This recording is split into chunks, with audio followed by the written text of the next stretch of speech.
Thank you. Thank you very much for being here. I've just gotten off the phone first, of course, with Mayor Blake and also with the Prime Minister.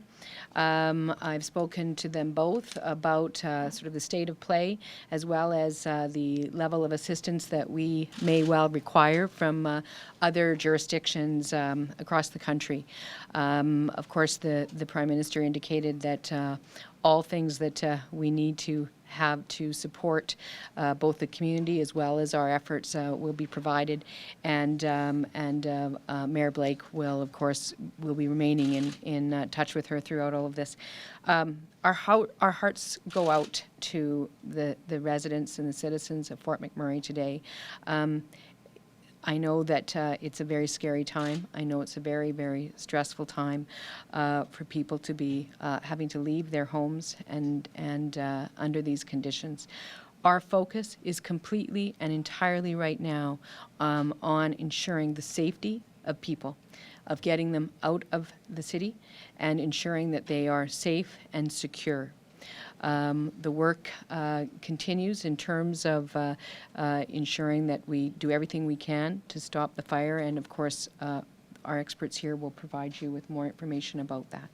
I want to thank the firefighters, the pilots, the volunteers, the emergency service workers who are working in an incredibly dedicated way under very difficult circumstances right now to support the community of Fort McMurray. I also want to thank the industry partners who already are working together with municipal fire officials and the provincial fire officials to ensure that all of the that we can all work together both to ensure safety as well as to work on bringing the fire under control. We will be providing ongoing updates.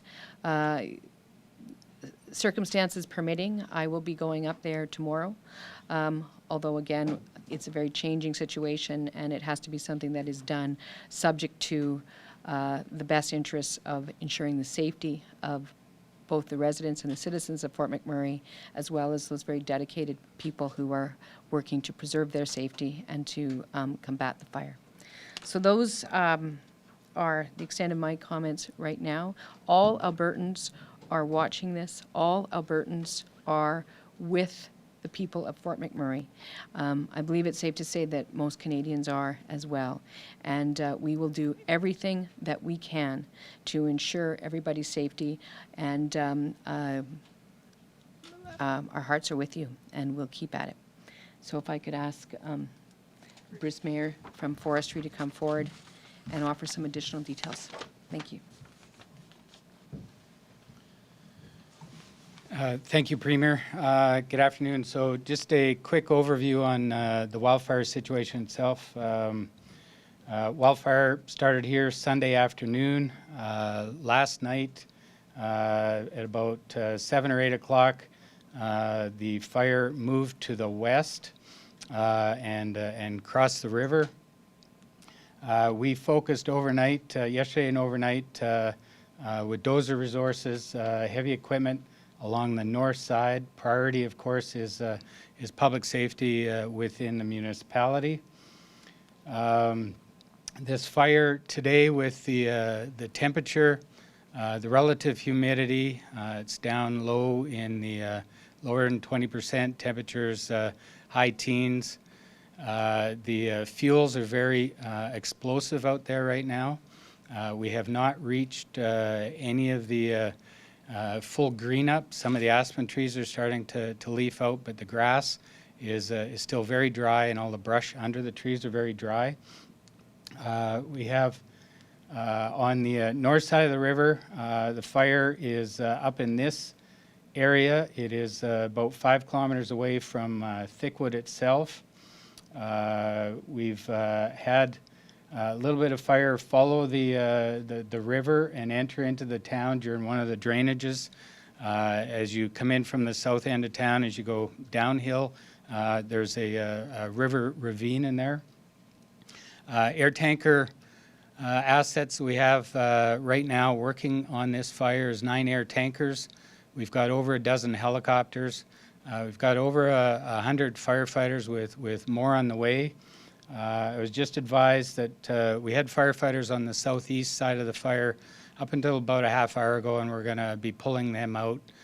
This is now prime burning part of the day, the hottest temperature, and as part of public safety, it's also watching the safety of our firefighters.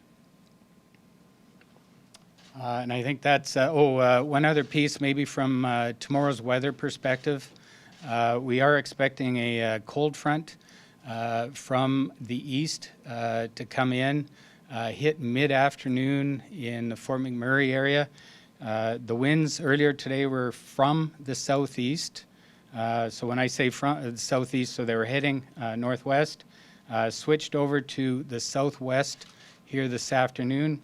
And tomorrow when the cold front comes in, middle, late day, the winds will be switched from the west heading east or from the northwest heading southeast, be gusting anywhere from 25 to 50 kilometers. So tomorrow is expected to be a more intense burning day than today is. I'll stop there, Scott. Thank you. Good afternoon, Scott Long, Executive Director, Alberta Emergency Management Agency. First off, the Provincial Operations Center is currently at level 4, our highest level. We have representatives from our federal partners, all the GOA, as well as the non-governmental organizations, all working very hard right now to support Fort McMurray. I will say that the map you see which reflects the fire, that was current as of 1300. The POC went to level 4 at 1330 hours when the fire really started to make some aggressive movements. Compliments to Fort McMurray and the job, the team that they've done up there. They've done an excellent job of managing and being proactive. The Provincial Operations Center has been engaged with the District Emergency Manager throughout the entire period. We have 2 field officers from the province who are co-located with their Emergency Operations Center. We have dispatched our mobile command post to augment their operations. Currently, we have our Provincial Operations Plans team working in collaboration with Human Services and Alberta Health and the community with regards to finding appropriate residents for the evacuees. Right now, we are aware that there are 29,000 Albertans that have been directly impacted from what you see here in red as mandatory evacuation areas. I can now add that the downtown area of Fort McMurray has now been declared as a mandatory evacuation order. We are also, I'm pleased to say, working closely, and the community is working closely with oil and gas. Oil and gas industry have provided, through memorandums of understanding, have provided additional firefighting assets from their oil and gas plants to assist the city. And as well, I just got off the phone with Tom Sampson from the Calgary Emergency Management Agency, and some of the other communities within the province are doing staff checks right now to determine how many additional firefighters they can dispatch to assist Fort McMurray based on their requirements. My last comment before I turn it back over to the Premier is that everything that can be done is being done. It is a very dynamic situation. Information is changing continuously, and right now we know that structures have burned. I can't tell you how many.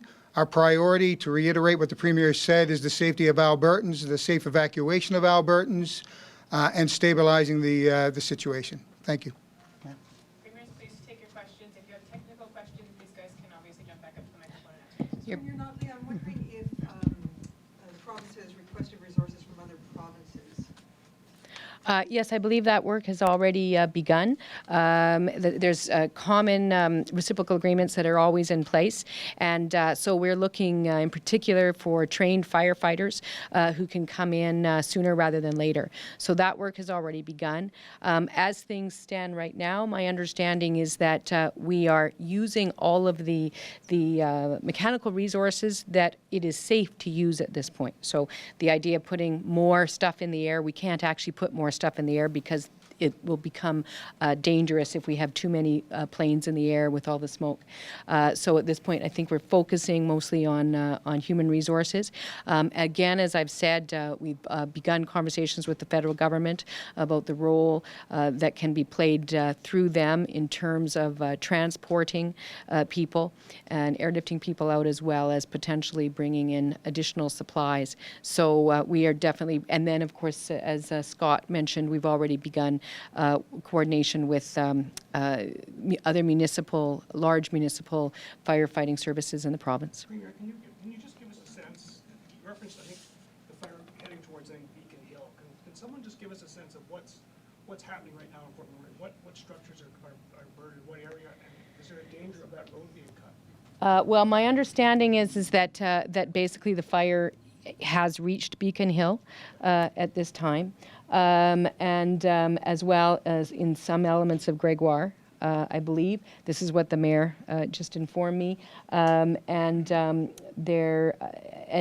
it has reached that area. I believe that there are sparks and potentially some burning as well downtown, although I don't think it's as advanced as of yet. So that's where things are right now, and I believe the winds are sort of pushing in that direction. I believe we're still outside of Thickwood. Am I correct? The fire? It's getting closer, Yes, but ma'am. it's still outside of just Thickwood. touching, the golf course.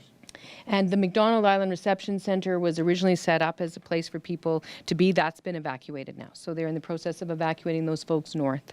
But if I'm north of Beacon Hill and Gregoire, can I get out? What's going to happen? You're going north is what you're doing. And so we've been in contact with Noralta.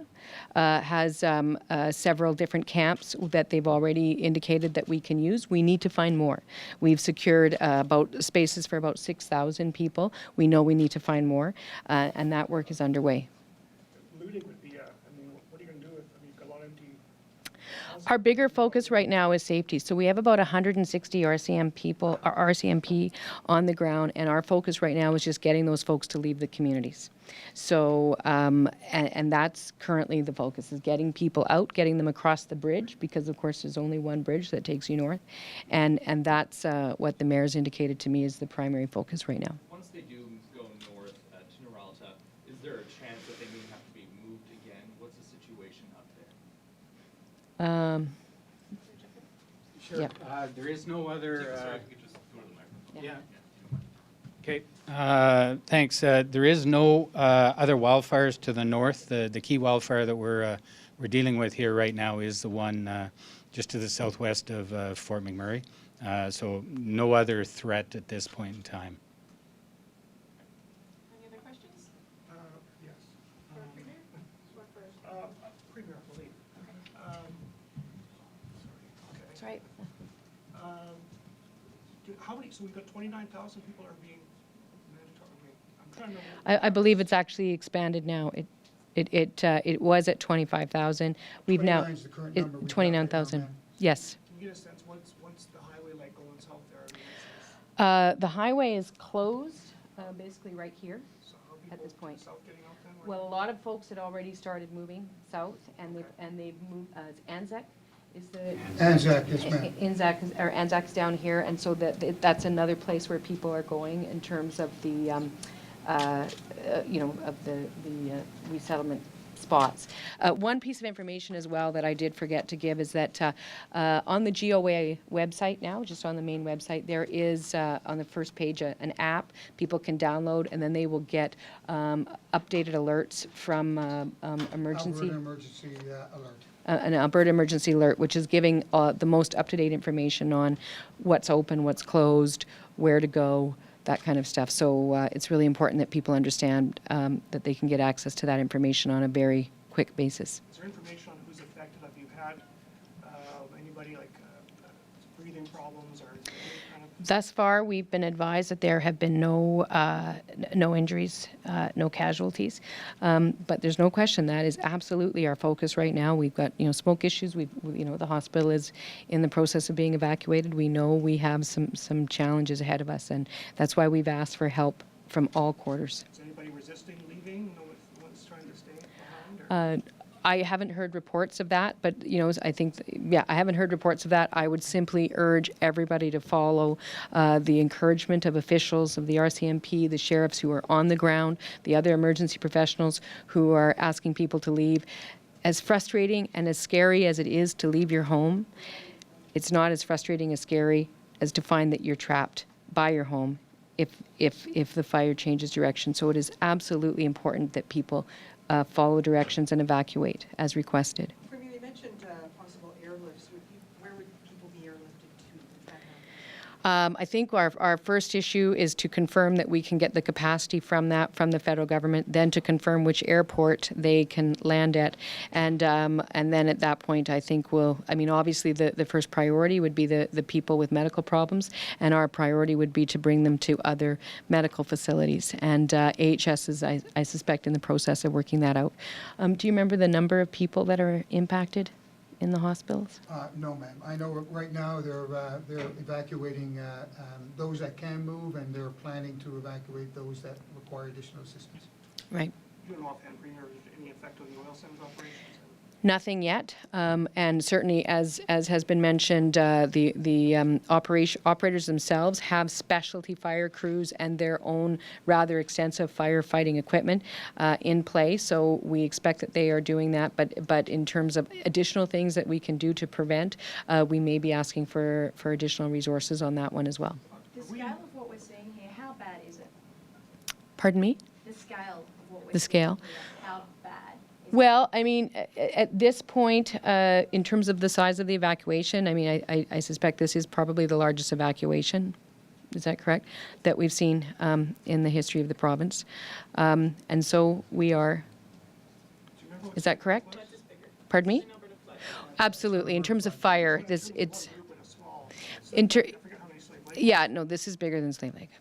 In terms of fire, this is our biggest fire evacuation, not the biggest flood evacuation. You're quite correct. The flood was much bigger. But there's no question, it's serious. We know that people are worried. They're concerned for their families. Our focus is the safety, and we have a growing number of officials on the ground that are also focused on that safety. And we will do everything possible to ensure that people get to a safe place and that they then get the services they need when they're there. Do you know Beacon Hill and Gregoire then, are those business areas? Are those Those are residential areas. So we're not sure which structures have burned, but those We residential areas. we know but now those places were on evacuation 2 days ago. Those were the communities that the evacuation was in place for. What are we today? Tuesday. It's Monday morning or Sunday afternoon was when that evacuation went into place. So. You heard at Trailer Park as well, Premier? Have you heard that? I think, and is that right in there? It's in that same area, Yes. Centennial Trailer Park, Yeah. which was one of the first ones put on evacuation notice. And it's gone. Uh, Then? I'm not saying it's gone, but there is burning in that general area. But as I say, those areas were evacuated on Sunday. Is there anything that's threatened that would be like a propane plant or something you really would not want to catch fire? I think that's kind of speculative at this point. I mean, Fort McMurray, like all major cities, has things that you would want to have burned less than others. I think that we're in the course of doing some evaluations on that issue.